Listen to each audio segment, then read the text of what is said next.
Então, primeiramente, uma boa noite.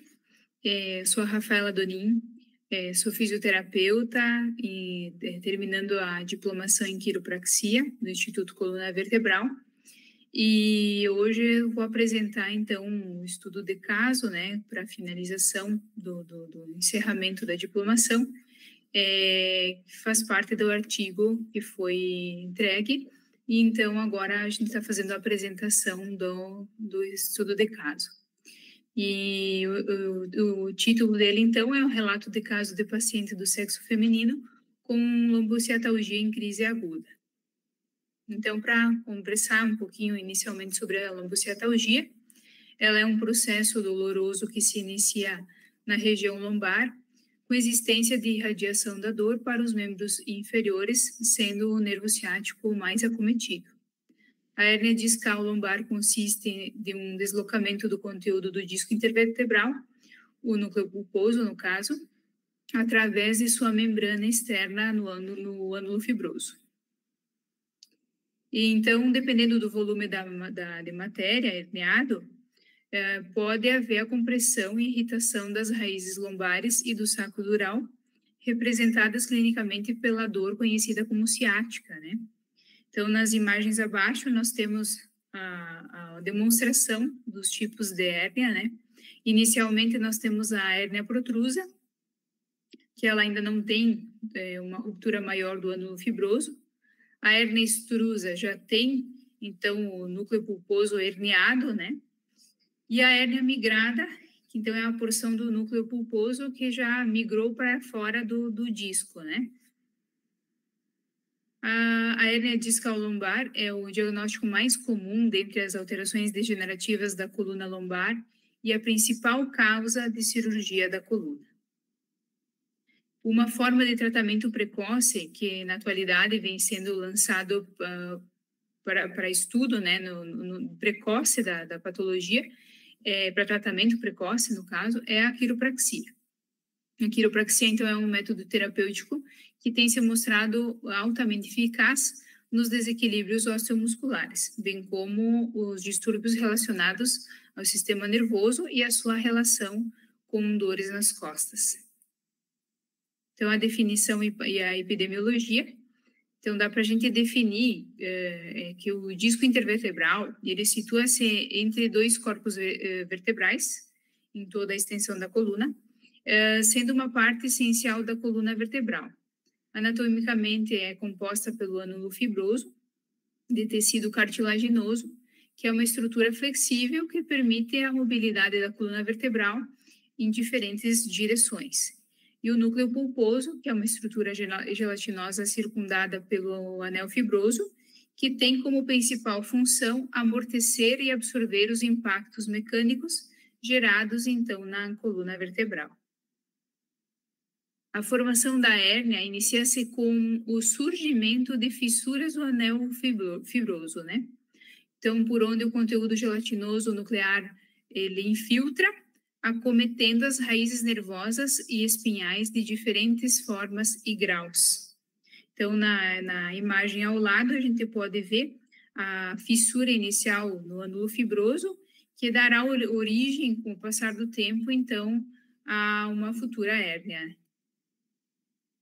Pode haver desde o abaulamento do disco até o rompimento da parede discal, com extravasamento do conteúdo nuclear para o canal medular, o que chamamos respectivamente de protrusão e extrusão com sequestro. Então, na imagem abaixo, a gente pode ver as diferentes fases, né? Desde a inicial, que é o abaulamento, a protrusão, que o núcleo pulposo já vai se herniar um pouco mais. A extrusão é quando o disco ele rompe, né? E o sequestro é quando ela migra para fora do disco e ainda fica, muitas vezes, uma parte dela desprendida do resto do núcleo, né? Esses eventos podem ocorrer em 4 zonas do disco central, posterolateral, foraminal ou extraforaminal, e desta forma provocar apresentações clínicas distintas, né? Então, na imagem ao lado, a gente pode ver que a parte amarela, então, seria a parte central, a azul, a paramediana, a vermelha, a foraminal, e a verde, a extraforaminal. Então, são as possibilidades do surgimento da hérnia, né, em zonas diferentes do disco, né? Os danos às raízes nervosas podem ocorrer de duas formas principais: ou por compressão mecânica direta, ou por irritação nervosa pela ação de mediadores inflamatórios liberados durante este processo. Então, são as duas formas principais da possibilidade de a gente observar uma ciatalgia, né? Essa patologia tem caráter multimodal, multifatorial, e dentre os fatores que aceleram e contribuem para o seu processo de formação, podemos destacar, então, uma herança genética, um envelhecimento natural dos discos vertebrais e o sedentarismo. E outros fatores que agregam um risco adicional ao seu desenvolvimento são o tabagismo, o excesso de peso, má postura ao transportar cargas e a prática de movimentos incorretos. Cerca de 80% a nível de L4, L5 e L5, S1, seguidas pelo segmento cervical e torácico em seguida, né? Então, é muito mais comum a gente observar realmente na lombar este tipo de situação. A lombalgia específica aguda, ela é autolimitada, com taxa de recuperação de 90% no período de 4 a 7 semanas. A taxa de cronificação fica em cerca de 2 a 7%, e os estudos mais recentes demonstram uma taxa de cronificação bem maior, na verdade, né, de 40 a 44%. Então, a etiologia. Várias causas de compressão do nervo ciático levam à lombociatalgia, podendo ser, então, uma hérnia de disco, estenose do canal vertebral, esse seria o estreitamento deste canal, né? A espondilolistese, que é o escorregamento da vértebra sobre a outra, e outras causas, então, de outros tipos de inflamações ginecológicas, traumas, tumores, gestação, alguns tipos de fraturas, são outras possibilidades.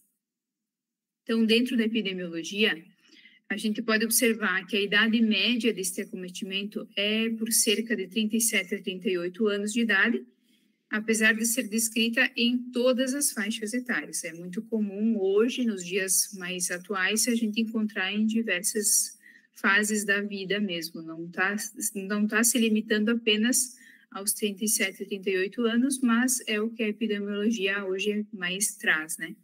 Estima-se que 2 a 3% da população possam ser afetados, com a prevalência de 4,8% em homens e 2,5% em mulheres. Tabagismo e exposição a cargas repetidas e vibração prolongada, então é bem comum observar que este público pode ser mais acometido. A predisposição genética é um outro fator bem importante. O fator que desencadeia a dor ciática é a compressão mecânica da raiz nervosa pela hérnia discal.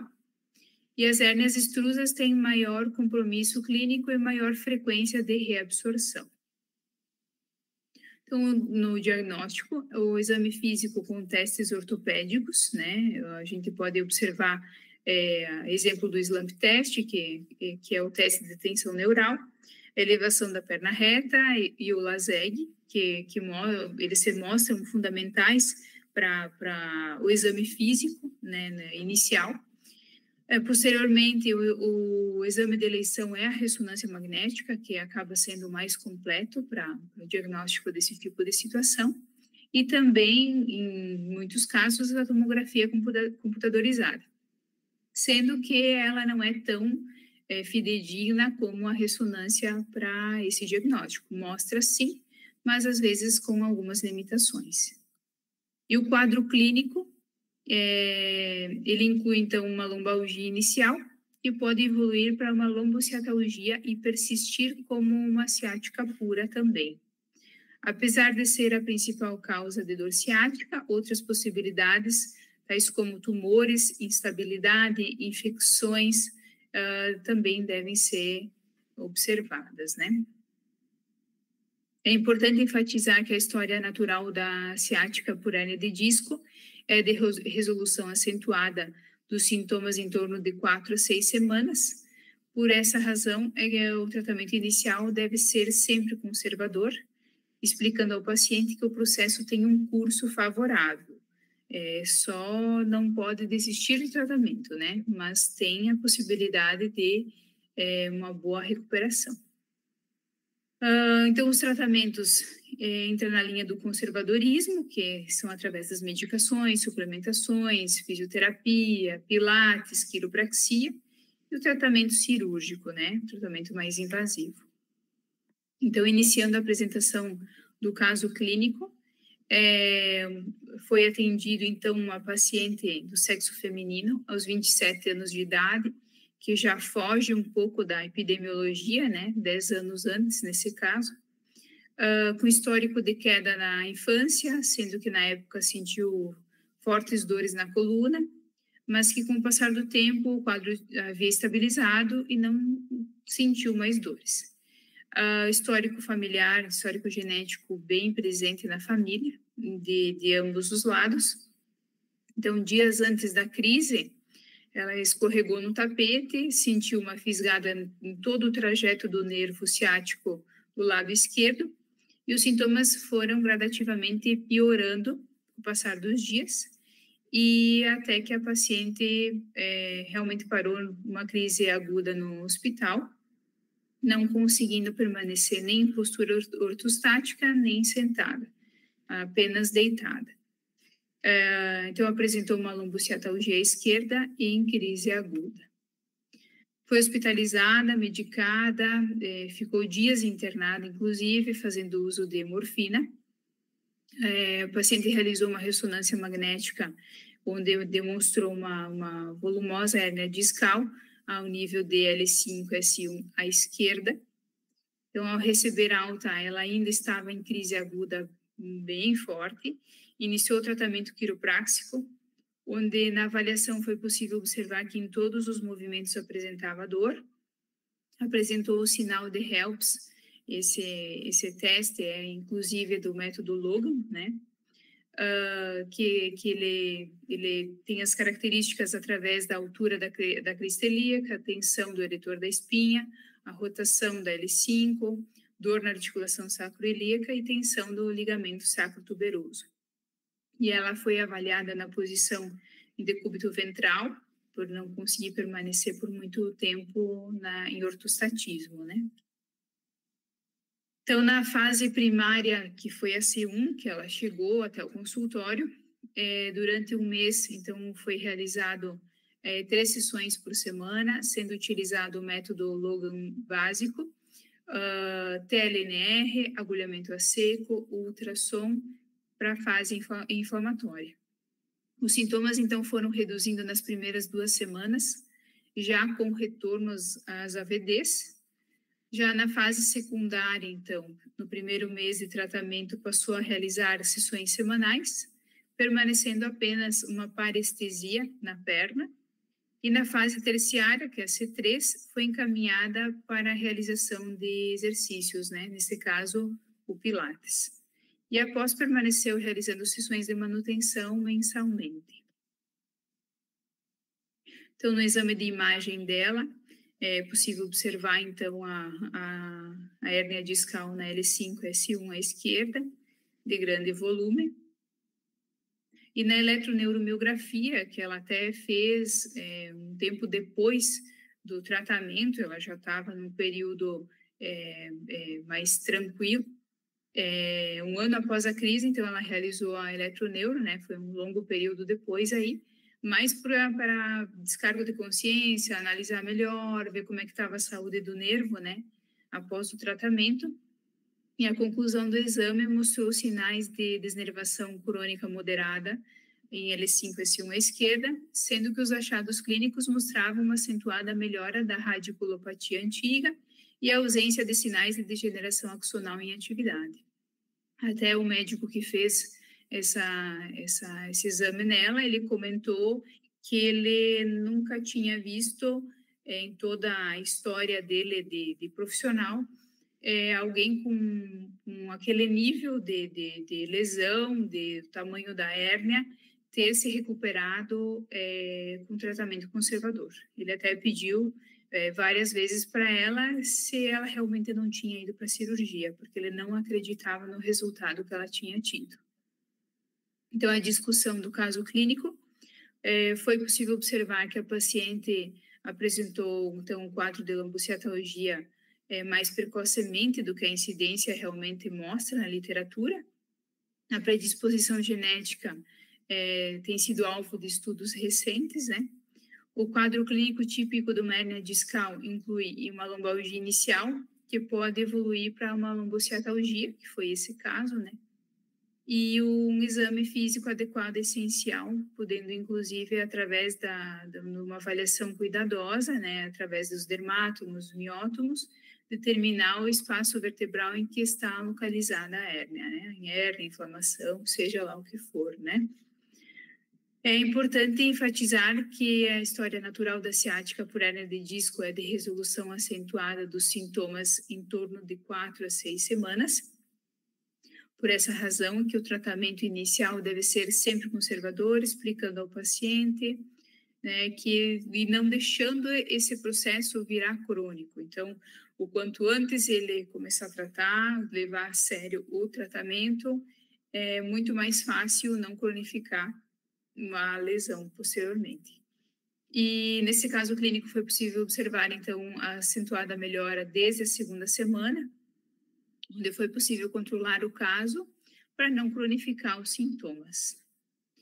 A quiropraxia é o tratamento mais eficaz contra a ciatalgia, uma vez que contribui para o espaçamento das vértebras, reduzindo a compressão nervosa gerada, e com o ajuste de quiropraxia nós podemos liberar a compressão e a passagem de informações sensoriais e motoras que o nervo conduz. Dentre diversas técnicas quiropráxicas, uma das mais utilizadas para ciatalgias é o método Logan, que se propõe a corrigir as subluxações a partir do alinhamento do sacro.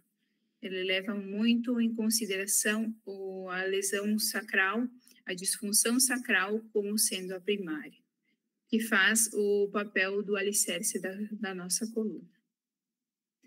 E o que podemos observar nesse estudo de caso foi que, através do método Logan, foi possível controlar a dor e inflamação desde as primeiras sessões de quiropraxia. Então, gradativamente, houve um bom resultado e ela conseguiu melhorar a fase aguda antes do que a literatura traz, né, das 4 a 7 semanas aí. Utilizadas técnicas reflexivas para alívio dos sintomas, bem como a utilização de ferramentas de dry needling, ou agulhamento a seco, sendo o uso dessa técnica para quadros álgicos de lombalgia. Os autores demonstram, então, efeitos na diminuição da dor, sensibilidade nociceptiva, sendo um método bem eficaz para controle da dor. O uso da técnica TLNR, que é a técnica de liberação neuroreflexica, com fundamentação nos estudos da técnica de NIMO, do Logan método, né, que utiliza estimulações neuromusculares e articulares específicas com o intuito de promover liberação muscular reflexica, que possa trazer benefícios biomecânicos, mioarticulares reflexicos, facilitando a ação da quiropraxia ajustiva articular. Lembrando que, inicialmente, quando ela estava num quadro mais agudo, foi utilizado a técnica manualmente e, posteriormente, conforme os sintomas iam reduzindo e era possível sentir utilizar outros métodos, então foi utilizado o FISH para o TLNR, mas inicialmente apenas a técnica manual. O ultrassom, então, é utilizado para estimular a circulação sanguínea local, reduzindo o edema e estimulando as células inflamatórias. Isto promove a cicatrização, regeneração do tecido, diminuição do inchaço, dor e espasmos ou tensão muscular. Então, as considerações: é possível observar a escassez de ensaios clínicos sobre o tratamento da dor, principalmente ao que se refere às técnicas quiropráxicas, reflexicas e o agulhamento a seco. dificultando a sensibilização dos profissionais para a utilização destes recursos materiais. Nessa perspectiva, esse estudo tem como objetivo fazer um relato de caso sobre a eficácia desse tipo de recurso no tratamento precoce da lombociatalgia na fase mais aguda da lesão, sendo este tratamento conservador não medicamentoso que se mostrou extremamente eficaz. Então, as referências bibliográficas utilizadas no estudo.